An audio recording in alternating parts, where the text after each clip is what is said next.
Hello मेरे प्यारे बच्चों, मैं हूं गौतम शर्मा और आप देख रहे हैं आपके यूट्यूब चैनल गणित की दुनिया। गणित की दुनिया में आप सभी दोस्तों का वेलकम है। तो आज का जो मैं क्लास स्टार्ट करने वाला हूं ना, मैं इससे पहले कुछ आप लोगों के साथ एक शब्द जो है ना शेयर करना चाहता हूँ। ठीक है, तो ये क्या शब्द सुनिए कि बिना कुछ किए हुए जय जयकार नहीं होती, बिना कुछ किए हुए जय जयकार नहीं होती और मेहनत करने वालों की कभी हार नहीं होती।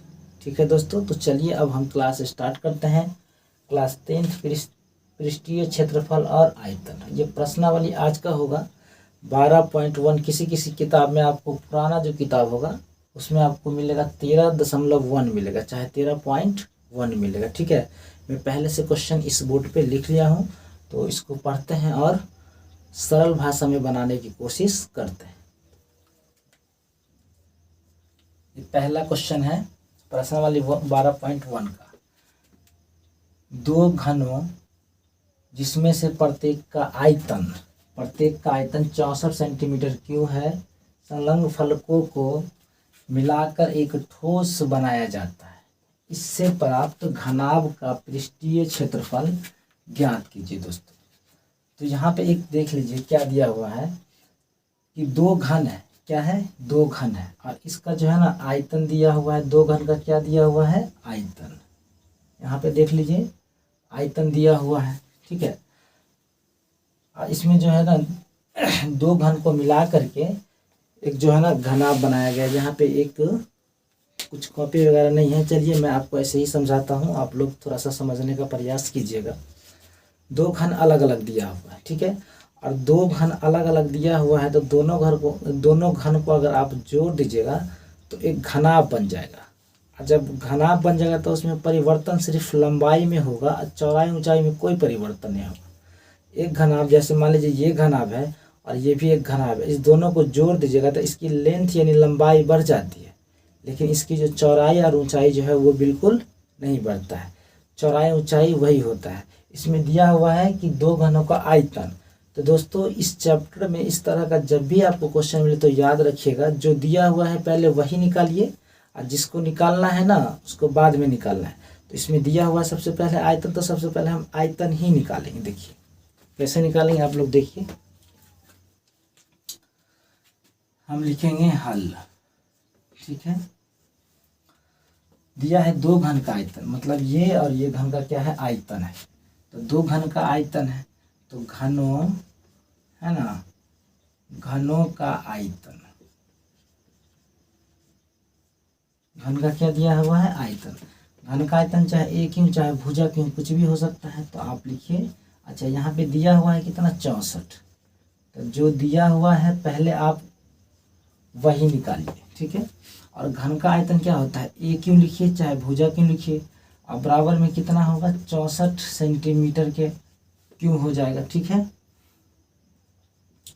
अब यहाँ पे देखिए मैं इसे लिखूं ए क्यों बराबर, यहाँ पे इसको मैं लिख सकता हूँ 4 सेंटीमीटर का क्या लिख सकता हूँ? क्यों लिख सकता हूँ। ठीक, और ए का जो मान निकल के आएगा यहाँ पे, क्योंकि इससे ये कटेगा लेकिन आपको काटना नहीं है, ये हो जाएगा 4 सेंटीमीटर। तो यहाँ से क्या देखिए दोस्तों, घन का जो भुजा है वो कितना निकल गया? 4 सेंटीमीटर। अब क्वेश्चन में बता दिया कि दो को घन को मिला देगा ना तो एक बड़ा घनाभ बन जाता है।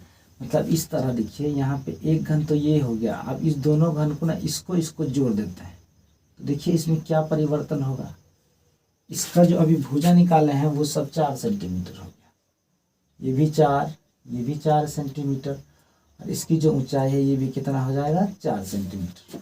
अब ये दो घन को जोड़ देंगे, इसी दोनों घन को ऐसे देखिए, एक घन तो ये हो गया यहाँ पे देखिए, और दूसरा जो घन है इसी के साथ एक और घन बना देंगे जोड़ के, यहाँ पे देखिए एक और घन बन गया, जोड़ के बन गया दोस्तों।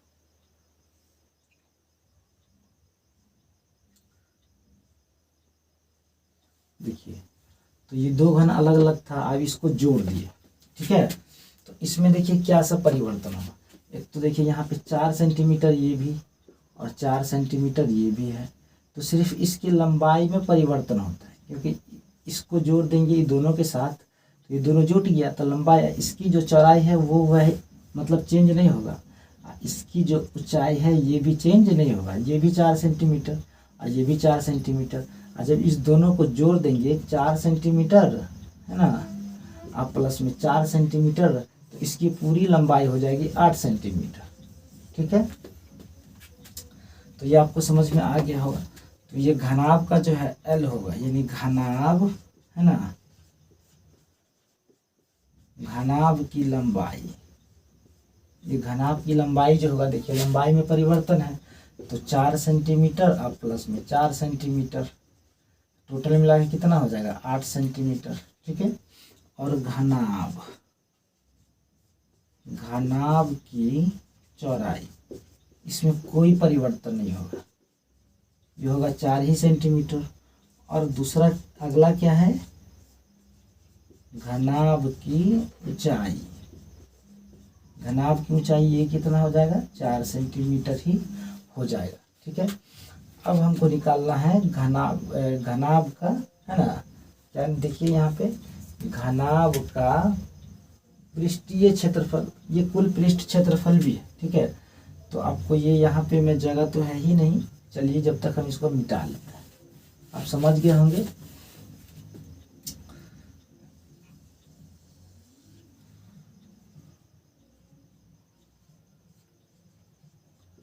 घनाभ का पृष्ठीय क्षेत्रफल, फॉर्मूला क्या होता है, शायद कल वाला क्लास में आप याद कर लिए होंगे सारा formula, 2 into L B plus B H plus H L. आप लास्ट में सेंटीमीटर लगा दीजिएगा, ठीक रहेगा। अब इसकी लंबाई की बात कर लें, यहाँ पे 2 हो गया, एल से लेंथ हो गया, इसकी जो लंबाई निकाले हैं वो कितना है 8 है, 8 हो जाएगा।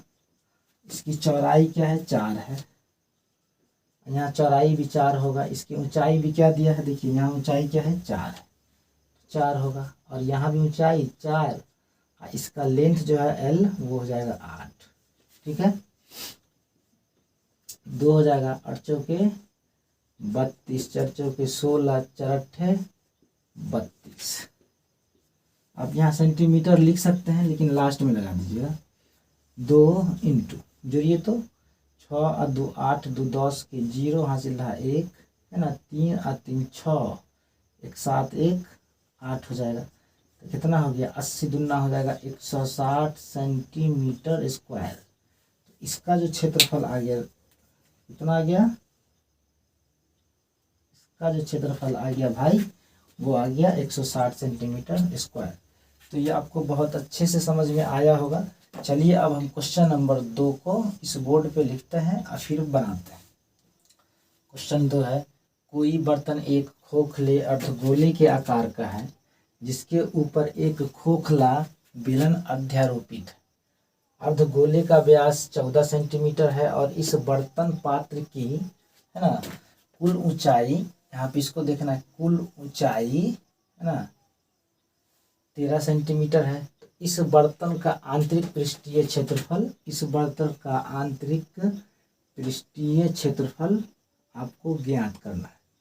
क्या ज्ञात करना है, आंतरिक पृष्ठीय क्षेत्रफल निकालना है।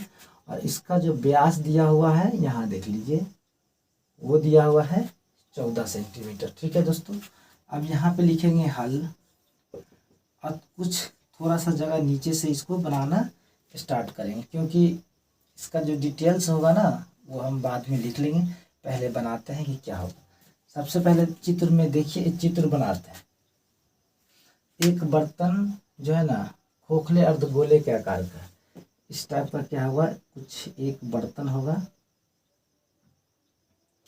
इसी टाइप का होगा, वो क्या है खोखले अर्धगोले के आकार का।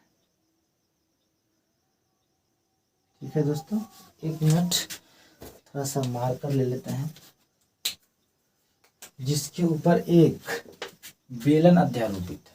इसके ऊपर क्या है, एक बेलन जो है अध्यारोपित। यहाँ पे ब्लैक मार्कर से हम बना देते हैं जो आप लोगों को समझ में आएगा। इसके आकार का है, बेलन के आकार का है। इस ये अर्धगोले का जो व्यास है 14 सेंटीमीटर, अगर इसका व्यास अगर 14 अगर होगा तो इसका त्रिज्या कितना होगा? 14 के आधा 7, तो 7 हो गया। आप लोगों को थोड़ा कम दिखाई देता होगा, यहाँ पे हम बता दिए 7 होगा, ठीक है। नहीं तो रुकिए 1 मिनट, मैं इसको थोड़ा बड़ा कर लेता हूँ कि आपको अच्छे से समझ में आ जाए, ठीक है। अब आपको समझ में आ जाएगा। 7 सेंटीमीटर, ठीक है। और इस पात्र की कुल ऊंचाई, इसका जो है ना कुल ऊंचाई यहाँ से लेके यहाँ तक, इसकी जो कुल ऊंचाई है वो दिया है 13 सेंटीमीटर। कितना दिया है? 13। तो इस बर्तन का आंतरिक पृष्ठीय क्षेत्रफल निकालना है, ठीक है। किसका? तो बर्तन का। थोड़ा सा जगह छोड़ दीजिए, यहाँ से लिखते हैं बर्तन, है ना। इस वाला मार्कर से लिखते हैं दोस्तों, बर्तन का, है ना, आंतरिक, है ना, आंतरिक पृष्ठ क्षेत्रफल या कुल पृष्ठ क्षेत्रफल, आंतरिक पृष्ठीय क्षेत्रफल बराबर। दोस्तों इसका जो आंतरिक पृष्ठीय क्षेत्रफल है, इसका मतलब क्या है? इसको हम पिंट कहाँ कहाँ कर सकते हैं? वर्ग पृष्ठ का मतलब हुआ अंदर वाला भाग या जो बाहर वाला भाग। तो क्या सब है देखिए यहाँ पे, एक तो होगा बेलन का वर्ग पृष्ठ क्षेत्रफल, बेलन का वर्ग पृष्ठ क्षेत्रफल, और इसके साथ जोड़ देंगे अर्धगोले का वर्ग, है ना, पृष्ठ क्षेत्रफल। ये थोड़ा सा ज़्यादा लंबा लिखा गया। चलिए, बेलन का वर्ग पृष्ठ क्षेत्रफल 2πr/h होगा, और इसका क्या होगा? अर्धगोले का जो वर्ग पृष्ठ क्षेत्रफल होगा वो होगा 2π, है ना, r²। क्या होगा? 2πr²। अब यहाँ पे देखिए 2πr इसमें भी और 2πr इसमें भी, 2πr, और यहाँ क्या आएगा? h, और प्लस इसमें से एक r आ जाएगा, ठीक है। अब यहाँ पे देख लीजिए 2 गुने पाई का मान कितना होगा? 22/7, और r का मान होगा, ये देखिए यहाँ पे ये r है, तो r कितना दिया है? 7।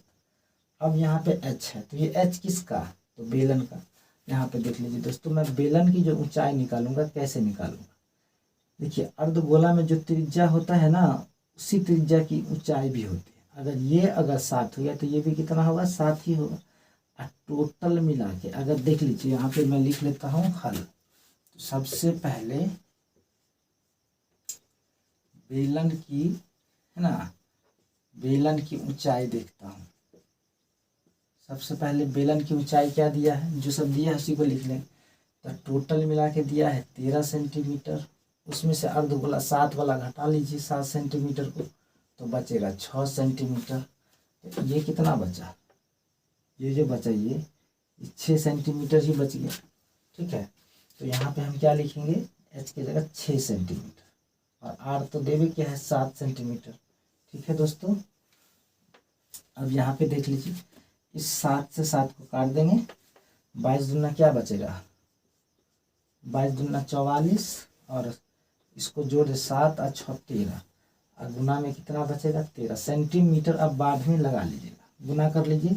44 13 को 3 चौके 12, 3 चौके 12, 1 13, 4 कहीं 4, 4 कहीं 4 2, है ना, 4 3 7, 4 1 5, 572, ठीक है ना दोस्तों। 7 और 6 यहाँ पे आया, और त्रिज्या के साथ 7 6 572 आ जाए। तो 572 सेंटीमीटर स्क्वायर, क्या होगा? Centimetre square. अब इसका सारा डिटेल्स लिख लेता है, ठीक है। अब यहाँ पे अर्धगोला आ गया, एक अर्धगोले की त्रिज्या, अर्धगोले की त्रिज्या यानी r हो जाएगा, तो कितना है? 7 सेंटीमीटर, ठीक है। अर्धगोले की ऊंचाई लिखिए तब भी ठीक है, क्योंकि अर्धगोला का जो त्रिज्या होता है ना, वही उसकी क्या होती है, ऊंचाई होती है। अगर चाहिए तो आपका मन है तो लिख दीजिए अर्धगोले, है ना, अर्धगोले की ऊंचाई, ऊंचाई को h द्वारा सूचित, तो इसका भी वही हो जाएगा 7 सेंटीमीटर हो जाएगा दोस्तों। कितना हो जाएगा, 7 सेंटीमीटर हो जाएगा। तो यहाँ पे देखिए ये इसका आंसर भी आ गया है 572। कितना आया है दोस्तों, 572 आ गया। तो शायद आपको ये समझ में आया होगा। ठीक है, तो अब मैं अगला क्वेश्चन देखता हूँ, इस वीडियो का लास्ट क्वेश्चन, तीसरा नंबर, जब तक आप इसको स्क्रीनशॉट ले सकते हैं। क्वेश्चन नंबर तीसरा, क्वेश्चन को आप ध्यान से पढ़िए, पढ़ते पढ़ते आपको समझ में आ जाएगा। ठीक है, कहता है कि एक खिलौना त्रिज्या, इसका देखिए एक खिलौना है, उसकी त्रिज्या दिया हुआ है। एक खिलौना है ना, एक खिलौना त्रिज्या 3.5 वाले एक शंकु के आकार का है। एक किसके आकार का, एक खिलौना है इस तरह से। क्वेश्चन को पढ़ते हैं और साथ में चित्र को बनाते चलते हैं। ये क्या है, थोड़ा सा टेढ़ा हो गया है, शंकु के आकार का है, जो उसी त्रिज्या वाले, मतलब क्या 3.5 त्रिज्या वाले एक अर्धगोला पर अध्यारोपित है। इसके नीचे क्या है, एक अर्धगोला है। शंकु किस पे है, एक अर्धगोला पर क्या है, अध्यारोपित है। ठीक है दोस्तों, इस टाइप का ही है, इसी टाइप का है, एक अर्धगोला है। ठीक है, थोड़ा सा लग रहा है टेढ़ा बन गया, मैं इसे थोड़ा ठीक कर दूं।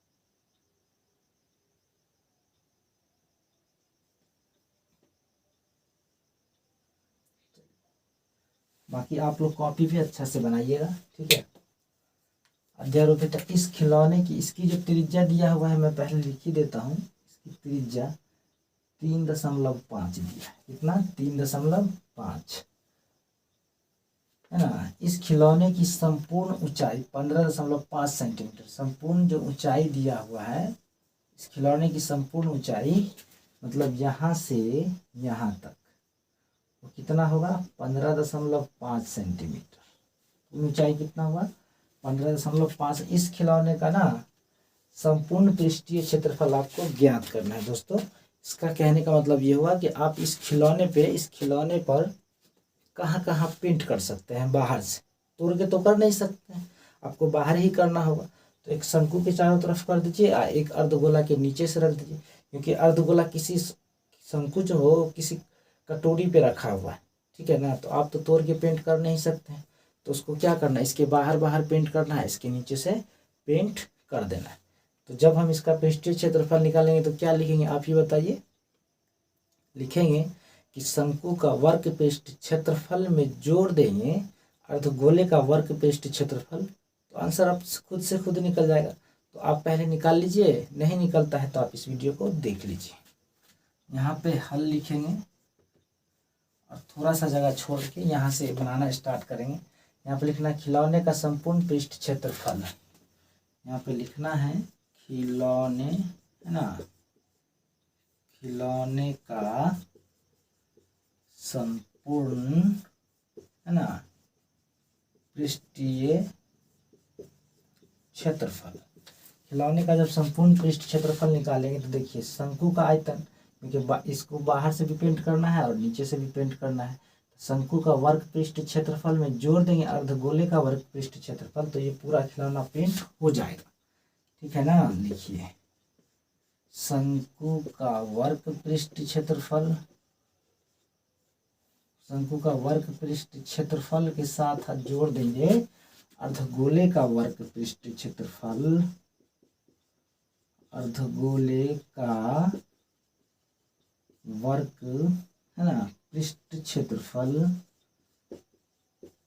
पृष्ठ क्षेत्रफल। अब इसका फॉर्मूला आपको जरूर याद होगा, नहीं याद होगा तो आपसे कभी नहीं बनने वाला। अगर नहीं याद है तो आपकी गलती है, आप इसको याद कर लीजिए। शंकु का वर्ग पृष्ठ क्षेत्रफल पाई आर एल प्लस अर्धगोले का वर्ग पृष्ठ क्षेत्रफल 2 पाई आर स्क्वायर। ठीक है, इसमें से कॉमा क्या आएगा, सिर्फ पाई और आर आ जाएगा। ठीक है दोस्तों, पाई आर कम आ जाएगा तो यहाँ क्या बचेगा L प्लस 2R, क्या बचेगा 2R। अब यहाँ पे देखिए, यहाँ तो यहाँ तक दिखाई दे रहा है। चलिए पाई का मान क्या होगा 22 बट्टा, थोड़ा सा नीचे करके ही लिखते हैं, 22 बट्टा क्या होगा 7। ठीक है दोस्तों, आर का मान, तो आर का मान कितना होगा देखिए, तो आर का मान यही दिया हुआ है, तो इसकी जितनी त्रिज्या होगी अर्धगोला का उतने उसकी ऊंचाई भी होती है 3.5, क्योंकि ये और ये बराबर ही होता है, तो 0.5। ठीक है दोस्तों, अब एल की बात आई तो मैं एल कहाँ से निकालूं, तो यहाँ देख लीजिए, सबसे पहले तो ये और ये एल हुआ, ये एल हुआ, तो ये बताइए तो हम फिर शंकु की ऊंचाई कहाँ से लाएं, तो देखिए, तो इस खिलौने की जो पूरी टोटल ऊंचाई है वो कितना है 15.5 है, और यहाँ पे देख लीजिए। अच्छा चलिए इसको हम पहले निकाल लेते हैं, बेलन का सारा कुछ निकाल लेते हैं, है ना। बेलन की ऊंचाई h, बेलन की ऊंचाई निकालते हैं। देखिए तो टोटल मिला के कितना दिया है 15.5 में से कितना घटा देंगे 3.5, 3.5 घटाइए तो कितना आता है 0.5 में से 3 जाएगा 2, हाँ 1 12, कितना बच जाएगा 12 सेंटीमीटर, यानी शंकु की जो ऊंचाई होगी, सॉरी शंकु है ना, बेलन हम क्यों लिख दे, शंकु है ना, शंकु की ऊंचाई कितना 12 सेंटीमीटर। और शंकु की त्रिज्या की भी बात कर लेते हैं, शंकु की त्रिज्या है ना, आर कितना होगा, शंकु और अर्धगोले दोनों का त्रिज्या एकदम सेम है 3.5 सेंटीमीटर। अब इसकी ऊंचाई देखते हैं, तो आप इस चित्र में देखिए, आपको यहाँ से एक समझ में आएगा कि ये एक समकोण त्रिभुज की तरह बन रहा है, ठीक है, और यहाँ पे 90 डिग्री की कोण बन जाती है।